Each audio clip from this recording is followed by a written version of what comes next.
안녕하십니까 믿음의 형제자매 여러분. 저는 오늘 이 시간에 다니엘서 8장, 9장, 12장을 근거로 한 이 예언 도표를 가지고 여러분께 말씀을 드리고자 합니다. 여러분께서 보시는 대로 2030년 4월 18일이 예수님의 재림하시는 날이라는 것을 이 도표가 가리키고 있습니다. 기도하시는 마음으로 하나님께서 이 말세에 그분의 사랑하는 자녀들에게 재림의 날짜를 공개해 주시는 것인지 조심스러운 마음으로 예언의 말씀을 살핀다면 하나님께서 여러분의 마음 가운데 지혜를 주시고 여러분의 마음에 샛별이 떠오르게 되는 그러한 경험을 하게 될 것이라고 저는 믿습니다. 부디 여러분께서 포기하지 마시고 예언의 말씀을 살핌으로 빛의 자녀로 부름을 받는 여러분이 되시기를 바랍니다. 여러분, 제가 예언 도표를 가장 중요한 예언 도표를 2개를 만들었습니다. 이 예언 도표를 이메일로 받기 원하시는 분들은 저에게 연락을 주시면 제가 이메일로 문서를 보내드리도록 하겠습니다.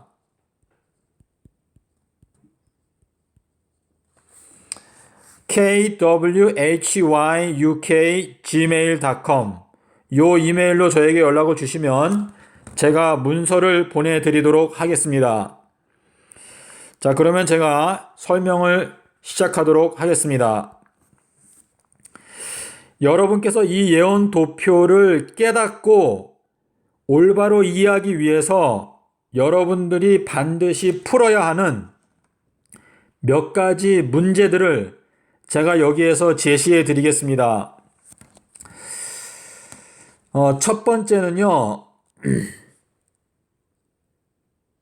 이 1335일과 1290일 사이에는 45일간의 간격이 있습니다.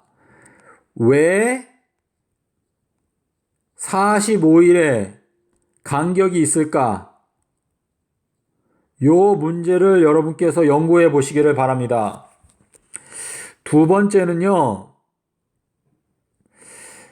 하나님께서 이 말씀을 하실 때 1260일과 1305일이라고 말씀하실 수는 없었을까?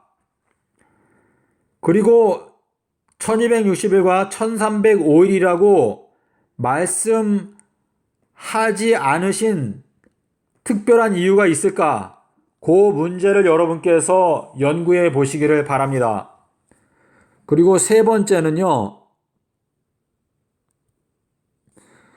계시록 11장, 12장, 13장에 보시면 이 1260일과 42달이 나옵니다.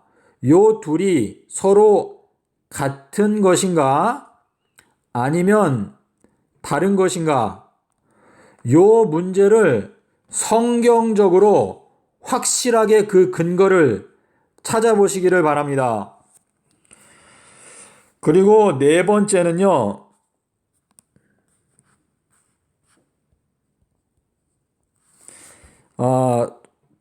특정한 숫자,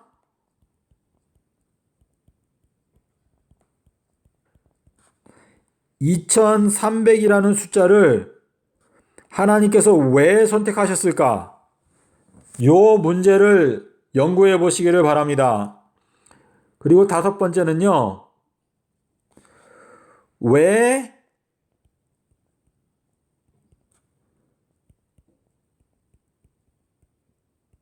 이 다니엘서 8장 14절에 있는 내용인데요. 왜 하나님께서 조석이라는 표현을 이 다니엘서 8장 14절에서 사용하셨을까? 요 문제를 생각해 보시기를 바랍니다. 다른 곳에서 보시면 1261, 또 1291, 또 1335일 요렇게 일이라는 표현을 사용했는데 왜 2300에서는 조석, 저녁과 아침이라는 표현을 사용하신 것일까?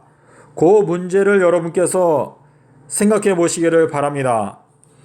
그리고 여섯 번째는요, 이 다니엘서 9장에 가시면은 왜 72일에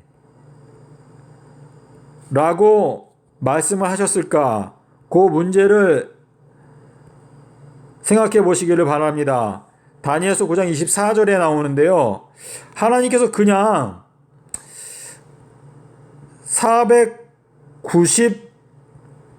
490일이라고 말씀하실 수 없었을까? 그리고 490일이라고 말씀하셨을 경우에 발생되는 문제들은 무엇이 있는가 생각해 보시기를 바랍니다. 그리고 일곱 번째로는요, 왜 69를 7과 62로 나누어 놓으셨을까? 하나님께서 메시아까지 그냥 69일에가 지난다라고 말씀하시면 될 텐데 왜 7과 62로 나누어 놓으셨을까? 요 문제를 여러분께서 생각해 보시기를 바랍니다. 그리고 여덟 번째는요, 9장 27절에 나오는 일의 절반입니다. 그리고 많은 사람,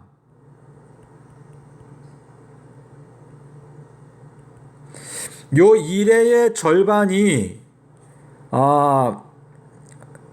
3과 2분의 1인가 아니면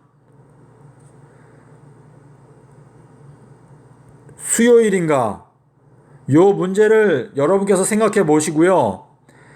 3과 2분의 1이라고 했을 때 이 3과 2분의 1을 증명할 수 있는가? 수요일이라고 하는 것이 합당한지 여러분께서 생각해 보시기를 바랍니다.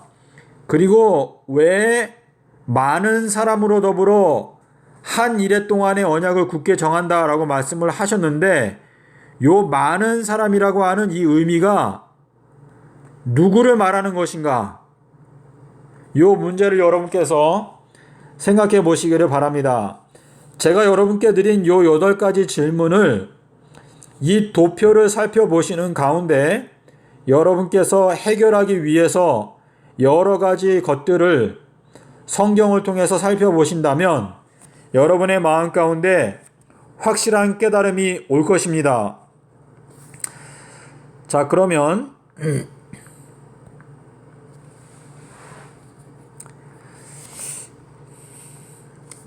다니엘서 8장을 보면은요,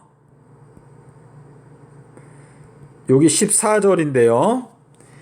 2300년으로 한 번 성취가 됩니다. 그 다음에 2300달로 또 한 번 성취가 됩니다. 왜 2번 성취가 되는가? 그것은 여러분께서 계시록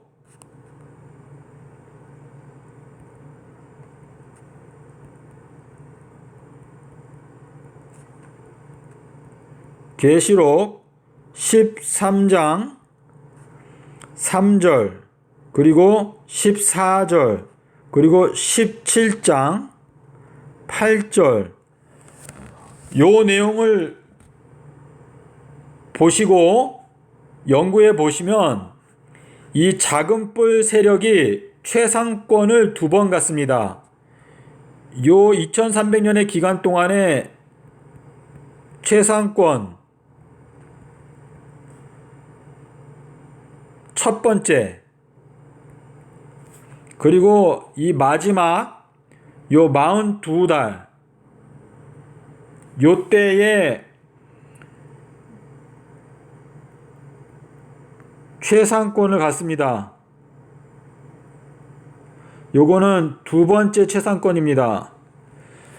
여러분께서 여기 계시록 13장의 요 내용을 읽어보시면은요, 머리 하나가 상하여 죽게 된 것 같더니 그 죽게 되었던 상처가 나음에 온 세상이 이상히 여겨 그 짐승을 따르고라고 했습니다. 이 짐승이 최상권을 두 번 갖기 때문에 여기에서 한 번 성도가 짓밟힙니다.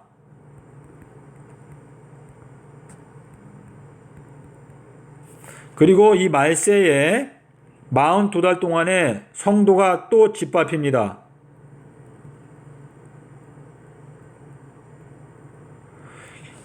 두 번 짓밟히기 때문에 2300 조석 예언은 두 번 반복 적용이 됩니다. 그리고 다니엘서 9장을 보겠습니다. 다니엘서 9장은요, 여기 27년 AD 요 예수님께서 공생애를 시작하시는 요 시점까지 69 일에 요게 1차적으로 성취가 됩니다. 그리고 두 번째로 성취되는 것이 바로 여기 69년 69회의 윤년, 요것이 두 번째로 성취가 됩니다.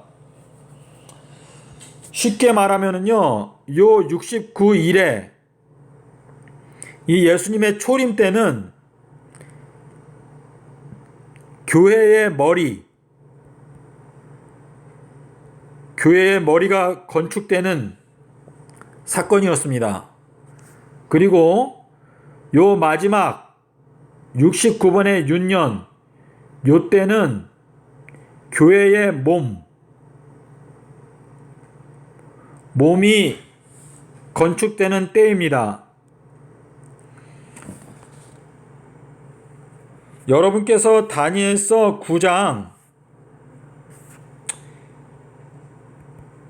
24절에 있는 내용을요,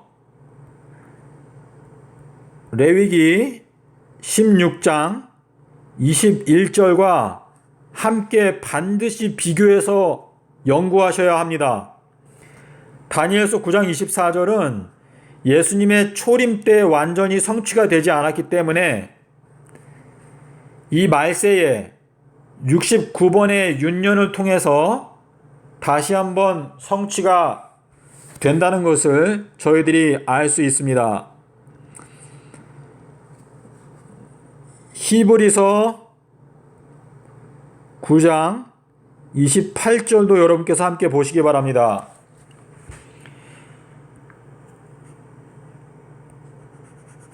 제가 잠깐 지우겠습니다. 그리고 다니엘서 8장 19절의 내용은요, 계시록 15장 1절과 함께 반드시 연구하셔야 합니다.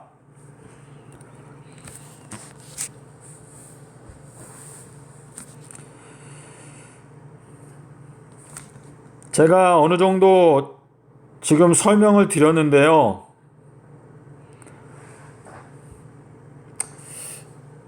여러분께서 여기 186일이라고 보이시죠? 그리고 여기 186년인데요.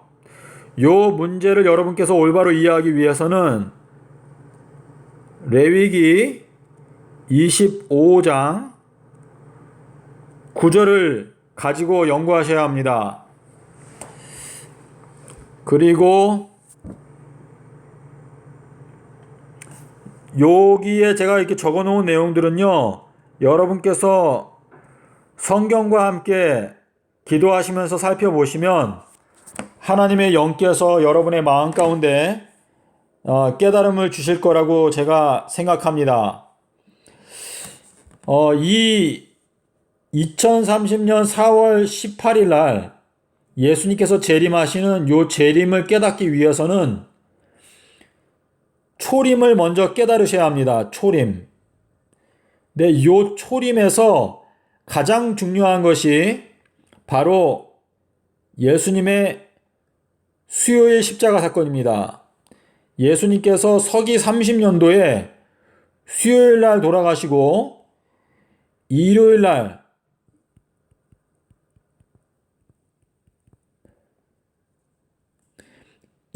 부활하셨다는 요 사실을 여러분께서 먼저 성경의 근거에서 흔들리지 않는 확실한 깨달음이 올 때에 그 다음에 예수님의 재림을 깨달을 수 있습니다.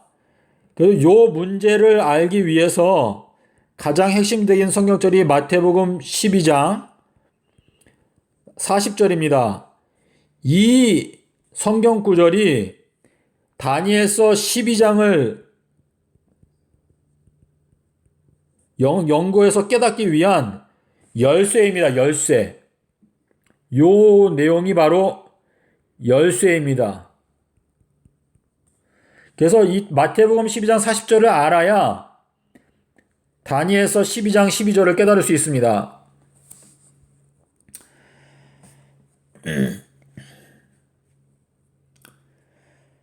나머지 내용은 여러분께서 살펴보시는 가운데 여러분께서 질문이 있으시거나 또는 반론이 있으시면 저에게 주저하지 말고 연락을 주시기 바랍니다. 저와 통화하기를 원하시는 분들은 저에게 연락을 주시면은 제가 통화를 하도록 하겠습니다. 단지 제가 여러분께 부탁드리는 것은요, 제가 전하는 기별에 대해서 반대를 위한 반론을 제기하지 마십시오. 저희들은 진리를 알기 위해서 대화를 하는 것이지 상대편을 반박하기 위한 목적으로 성경을 연구한다면 저희가 서로 도움이 되지 않습니다. 그렇기 때문에 여러분의 마음 가운데 진심으로 진리를 알기 위한 순수한 동기가 있다면, 그리고 그러한 동기를 가지고 이 내용을 살펴봤을 때 이 내용 중에서 명백히 하나님의 말씀과 맞지 않다고 느껴지는 부분이 있으시면 저에게 알려주십시오. 그러면 저희가 함께 대화할 수 있습니다. 저희가 반대를 위한 반대를 한다면 그것은 하나님의 뜻을 이루지 못합니다. 그러면 제가 잠시 그 다음 도표로 넘어가기 전에요, 여기 핵심 사항만 여러분께 말씀을 잠깐 드리겠습니다.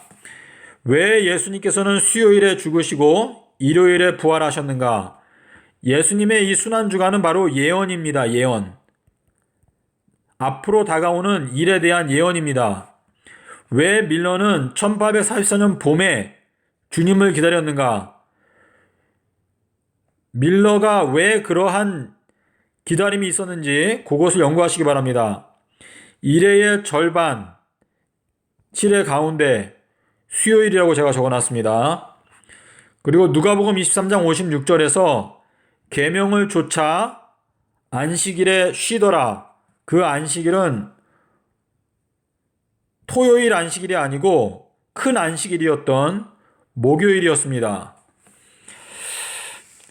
자, 그러면 제가 다음 도표로 넘어가겠습니다.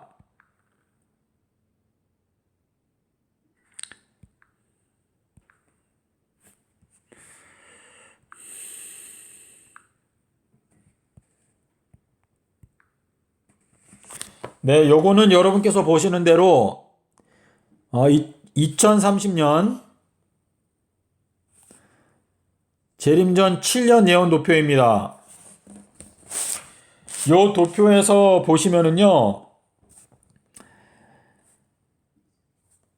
가장 중요한 예언적인 사건 몇 가지만 제가 말씀을 드리겠습니다. 여기 2023년도 4월 1일부터 2026년도 9월 11일까지 요 기간 동안에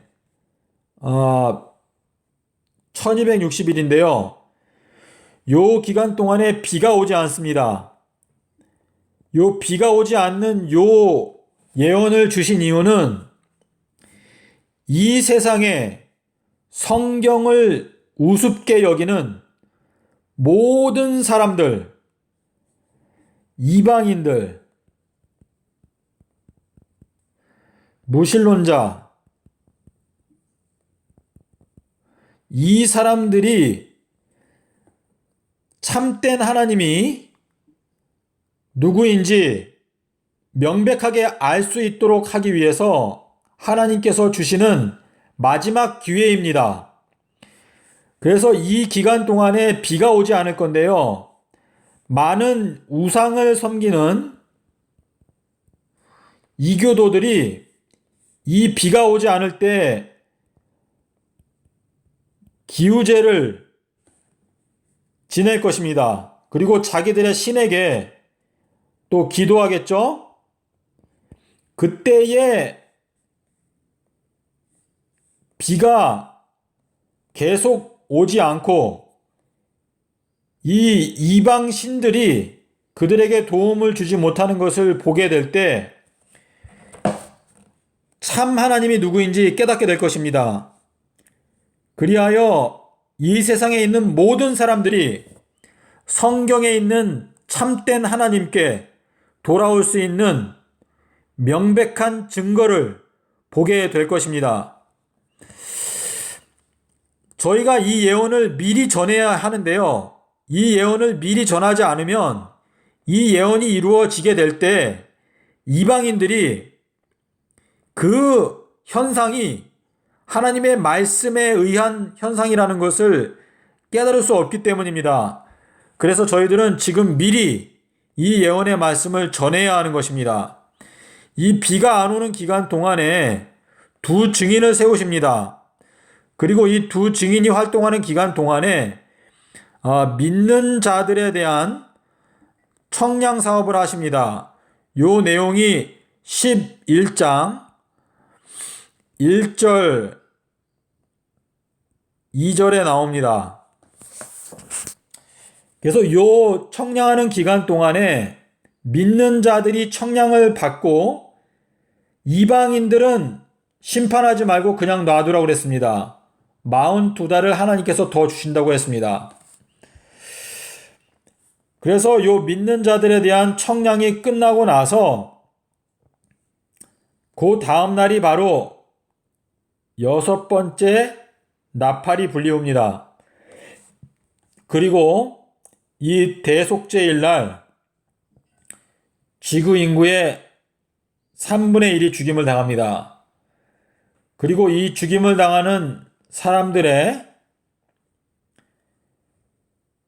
구성원이 바로 이 믿는 자들에 대한 심판이 끝난 결과로 하나님께서 그 심판에서 제외된 자들, 다시 말해서 그 심판에서 달아보니 부족하다라고 결정된 자들이 멸망을 당합니다. 그리고 나서 42달의 대환란 기간이 있습니다. 이 기간이 바로 이방인들을 위한 기간입니다. 제가 여기 요 다섯 나팔 이렇게 적어 놨는데요. 요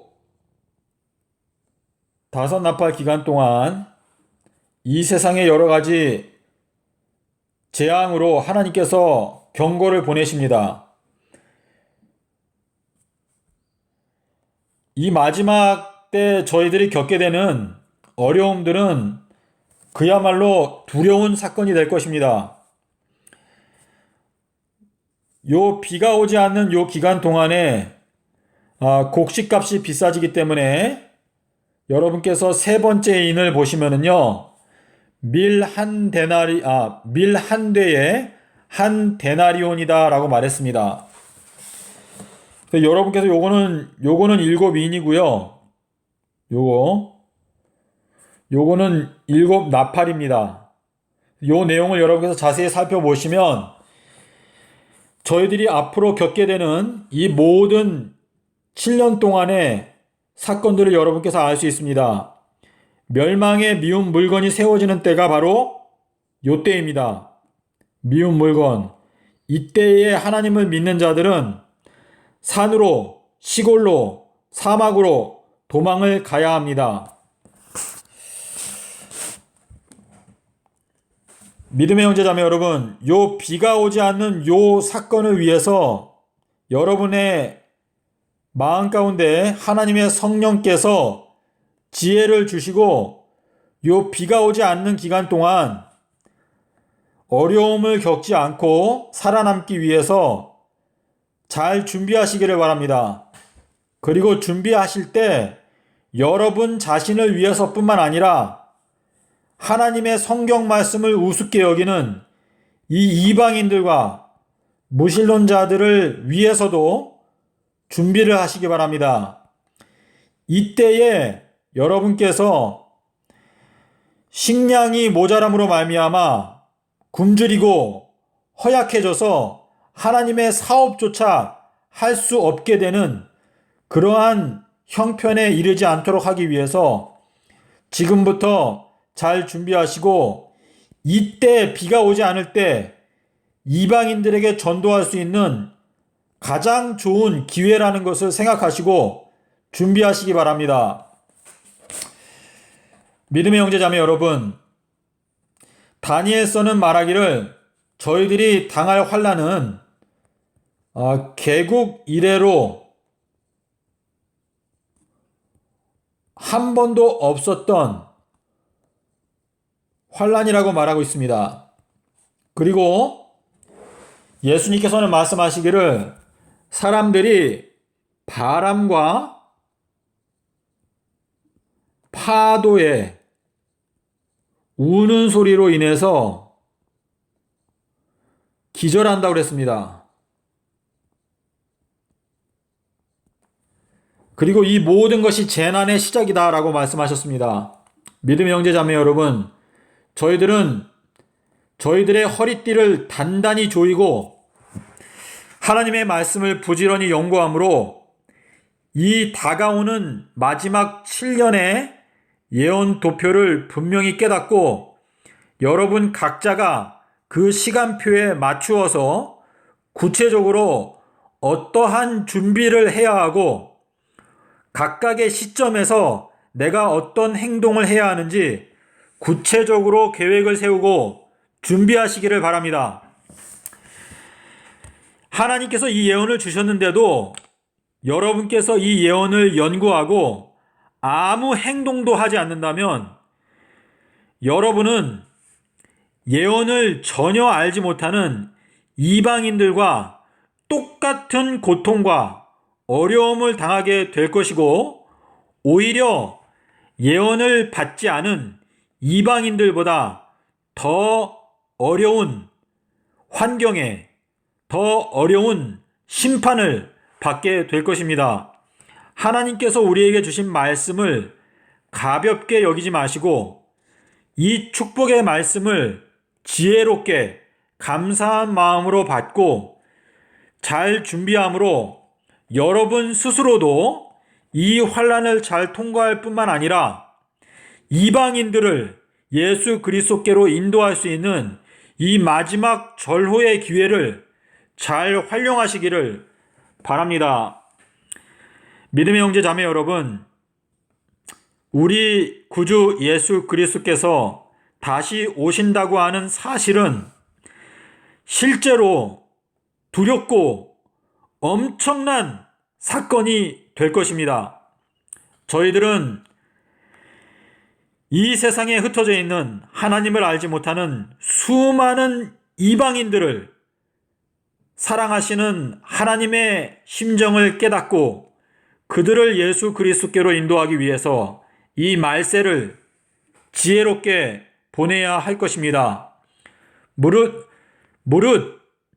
하나님의 말씀을 사랑하고 읽는 자들은 깨닫게 될 것입니다. 여러분의 마음 가운데 베드로 후서 1장 19절에 말씀하신 이 말씀을 꼭 기억하시기 바랍니다. 예언의 말씀은 등불이라고 말했습니다. 등불. 그리고 이 예언의 말씀을 깨달을 수 있을 때까지, 날이 새어서 샛별이 떠오를 때까지 이 예언의 말씀을 연구하라고 하셨습니다. 여러분 각자가 기도하시는 가운데 이 예언의 말씀을 연구함으로 이 온 세상에 예수 그리스도의 재림의 소식을 전하는 뜨거운 재림운동의 불길이 일어나기를 저는 기도하고 있습니다. 믿음의 형제자매 여러분, 하나님께서는 오늘날 그분의 추수하는 이 추수장에 한국 사람들을 부르고 계십니다. 부디 여러분께서 이 예언의 말씀을 깨닫고 한국 사람들이 예수님께서 2030년 4월 18일 날 재림하신다는 이 사실을 가장 먼저 깨달은 축복받은 민족으로서 이 온 세상에 때를 따라서 양식을 나누어주는 충성되고 지혜로운 종이 바로 한국 기독교회가 되기를 저는 기원합니다. 여러분께서 마태복음 24장 45절의 말씀을 보시고 겸비한 마음으로 예언의 말씀을 연구함으로 저희가 이 주님의 마지막 추수장에서 선택을 받아 일하는 축복받은 주님의 종들이 되시기를 기원합니다. 감사합니다.